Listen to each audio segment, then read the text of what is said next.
پہلی بات یہ کہ مروان کون تھا؟ مروان حضرت عثمان غنی رضی اللہ تعالیٰ عنہ کے چچا حکم کا بیٹا تھا، سگا چچا زاد تھا، اور نبی کریم علیہ السلام نے اس کے بیٹے کو شہر بدر کیا تھا طائف میں، اور بعد میں حکم دیا تھا کہ جو میرے بعد ہوں گے میرے خلفاء وہ اس کو اور زیادہ دور کریں گے۔ پہلے دونوں خلفاء نے نبی پاک علیہ السلام کی ہدایت کے مطابق اس کو اور دور کیا تھا، اور حضرت عثمان غنی رضی اللہ تعالیٰ عنہ اس کو واپس لے آئے تھے۔ علامہ بدر الدین عینی آپ کی کتاب عمدۃ القاری شرح بخاری، اس کے اندر جس وقت کے حضرت عبد الرحمن ابن عوف رضی اللہ تعالیٰ کو ان کی طرف سے کوئی تھریٹ ملا تو جناب سیدہ عائشہ رضی اللہ تعالیٰ عنہ کہنے لگی، آپ کا ارشاد مبارک ہے کہ یہ شجرہ خبیثہ جو قرآن مجید میں آیا ہے نا، یہ مروان اور مروان کا باپ اس سے مراد ہے، یہ خبیث ابن خبیث ابن خبیث۔ انہوں نے فرمایا یہ ملعون بن ملعون بن ملعون ہے۔ صاحب روح المعانی نے بعد ذالک زنیم اس کی تفسیر میں ایک ایسی تفسیر لکھی ہے جو میں اس وقت بیان نہیں کر سکتا، جس نے اہل علم حضرات صبح نکال کے دیکھیں۔ حکم کے اندر وہ عیب بتلایا ہے کہ نہ وہ انسانی شرافت میں کسی طرح کھپتا ہے، نہ انسانی معاشرہ اس کی کسی طرح قبول کرتا ہے۔ دنیا کا ذلیل ترین کام ہے جو اس آدمی کے ذمہ ہے۔ جب یہ واپس لے آئے ان کو، اس صحابہ کرام رضوان اللہ تعالی اجمعین نے پوچھا کہ آپ ان کو کیوں واپس لے آئے جب سرکار نے ان کو نکالا بھی تھا اور ایک کو حکم دیا تھا اس کو دور کرنا؟ تو انہوں نے جواب میں ارشاد فرمایا حضرت عثمان غنی رضی اللہ تعالیٰ نے کہ سرکار نے مجھ سے وعدہ فرمایا تھا، میں نے درخواست کی تھی، سرکار نے وعدہ فرمایا تھا کہ میں انہیں واپس بلا لوں گا، لیکن اس کے راوی اکیلے حضرت عثمان غنی رضی اللہ تعالیٰ۔ اب خلیفہ رسول ہیں، ان کے بارے میں نہ کوئی کمزور رائے ہم قائم کر سکتے ہیں نہ کوئی بری بات کر سکتے ہیں، لیکن صحابہ کرام نے اس پر بڑا جھگڑا رکھا کہ آپ کو یہ حق نہیں تھا ان کو واپس لاتے، اگر سرکار نے وعدہ کیا تھا تو سرکار کی زندگی میں دہراتے، اور اگر نہیں دہرایا تھا تو ان کے وصال کے بعد پھر آپ دو پہلے خلافتیں گزری ہیں ان کے زمانے میں کیوں نہیں دہرایا؟ بہرحال یہ صحابہ کرام اور خلفاء راشدین کی باہمی گفتگو ہے، اس بارے میں ہم حصہ دار نہیں ہیں۔ اس کو بلا کے بھی لائے اور اس کو بیٹی کا رشتہ بھی دیا۔ اس کے بعد علامہ بدر الدین عینی نے اس بات کا ذکر کیا کہ جو باغ فدق نبی کریم علیہ الصلوۃ والسلام کے حوالے سے جناب سیدہ خاتون جنت نے مانگا تھا، مولا مرتضی ان کے ساتھ تھے، ان کو کہا گیا تھا کہ اسلامک لا کی رولنگ یہ ہے۔ اس پر بھی محدثین کو کافی اختلاف ہوا کہ رولنگ کا سب سے بڑا جاننے والا تو حضرت علی مرتضی ہے، قانون وراثت کے تو سارے فیصلے وہ کرتے رہے ہیں، ان کو کیوں پتہ نہیں؟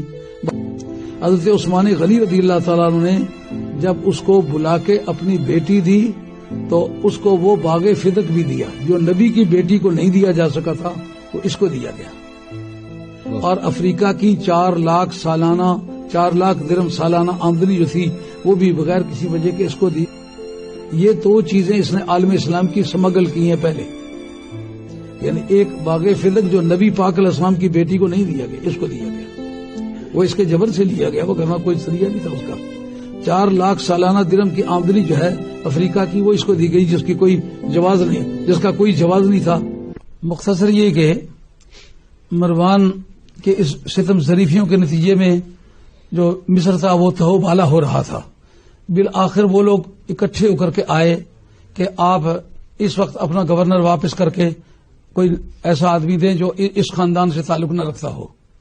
اس موقع پر صحابہ کرام جو مدینہ طیبہ میں تھے، اکابر صحابہ جو سرکار دو عالم علیہ الصلوۃ والسلام کے مجلس شورا کے ممبران رہ چکے تھے اور اس خلافت کے بھی وہ ممبر تھے، اور اس قانون ساز اسمبلی کے، اور جو مجلس شورا کے وہ ممبر تھے، سارے اکٹھے ہو کر کے آئے اور کہا کسی اور آدمی کو آپ بھیجیے۔ اس وقت محمد بن ابی بکر کو تیار کر کے بھیجا گیا۔ جس وقت وہ جا رہے تھے ان کے ساتھ ٹیم بھی جا رہی تھی، وہ مصری لوگ بھی آئے ہوئے تھے، تو راستے میں انہوں نے اچانک دیکھا کہ ایک اونٹنی جا رہی ہے، اس پر ایک کالے سے رنگ کا غلام بیٹھا ہوا ہے۔ اونٹنی کو ساتھی پہچان گئے، انہوں نے جا کر گھیر لیا، کہا کون ہو، کہاں سے آئے ہو، کیا قصہ ہے؟ اس کو چاروں ناچار یہ ماننا پڑا کہ یہ اونٹنی حضرت عثمان غنی رضی اللہ عنہ کی ہے، اور میں ان کا نمائندہ ہوں، مصر میں جا رہا ہوں۔ انہوں نے کہا کوئی کتاب، کوئی رکا، کوئی چٹھی؟ انہوں نے کہا کچھ نہیں ہے۔ آخر جب انہوں نے اس سے اس کو اتار لیا، اس کے سامان کی تلاشی لی اور اس کے ایک کوزے سے ایک خط نکلا جو چمڑے کا کوزہ تھا۔ جب اس کو پھاڑا، دیکھا بیچ میں لکھا ہوا ہے کہ جو ہی آدمی پہنچتا جائے اس کی گردن اتار دو، اور تاؤک میں ثانی انتظار کو ہم کیا کرتے ہیں۔ جب انہوں نے یہ دیکھ لیا، ان کا اس بیچارے کو ملازم ہے، کچھ نہیں کہنا چاہیے، واپس چلنا چاہیے۔ جب واپس آئے حضرت عثمان غنی رضی اللہ عنہ کی ذات پاک سے ان کی ملاقات ہوئی تو آپ تو ایک خدا پرست انسان تھے۔ ان کا اونٹنی میری ہے، یہ مور جو لگی ہوئی یہ میری ہے، یہ خط میرا نہیں ہے۔ جب تحقیق کیا تو خط مروان کا نکلا۔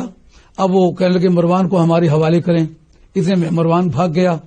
اب وہی آدمی آپ کے شہادت کا سبب بنا۔ اس کی تفصیلات کتنی بھی لمبی ہیں، مگر سبب یہ ہوا جس آدمی نے حضرت عثمان غنی رضی اللہ عنہ کا داماد بن کے، چچا زاد بن کر کے آپ کے معاملات میں اتنی خیانت کی ہے، اس کے پیچھے نماز کی کیا بحث ہے؟ مروان وہ پہلا آدمی ہے جو جناب حیدر کرار کو صبح شام تبرہ بھیجا کرتا تھا۔ اب اس کا کیا یہ سمجھوتا ہوگا؟ اور یہ بھی تو ہسٹری ہے جو پیچھے پڑنے کا ثبوت لاتے ہو۔ جھوٹی بوٹی باتیں تم نے اس لیے تلاش کی ہیں تاکہ لوگوں کو ہم پابند کریں کہ امام حسن یا امام حسین جس کی پیچھے نماز پڑھتے رہے، جو علی کو تبرہ بھیجے حسن و حسین اس کے پیچھے نماز پڑھنے والے ہیں۔ شرم کی بات ہے کہ نہیں؟ یہ آدمی جو تھا، یہ آدمی حضرت حیدر کرار کے بارے میں نفرت کا دائی تھا، اور یہ بات جو کہا ہے وہ خبیث ابن خبیث ہے۔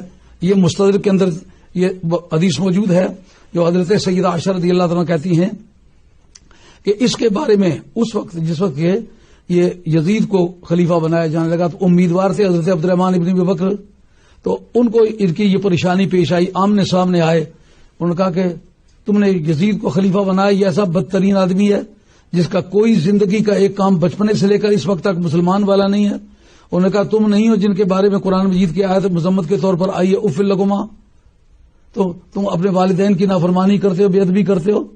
ان کا یہ میرے بارے میں نہیں آئی، غلطی پر ہو۔ انہوں نے جناب سیدہ عائشہ رضی اللہ عنہا سے جا کے ذکر کیا تو سیدہ عائشہ جواب میں کہتی ہیں یہ تمہیں کس طرح کہہ سکتا ہے کہ تمہاری مذمت میں یہ آیت آئی ہے؟ یہ تو وہ شخص ہے جس کے باپ کو بھی بلون کہا گیا ہے، جس کے بیٹے کو بھی بلون کہا گیا ہے، شجرہ ملونہ۔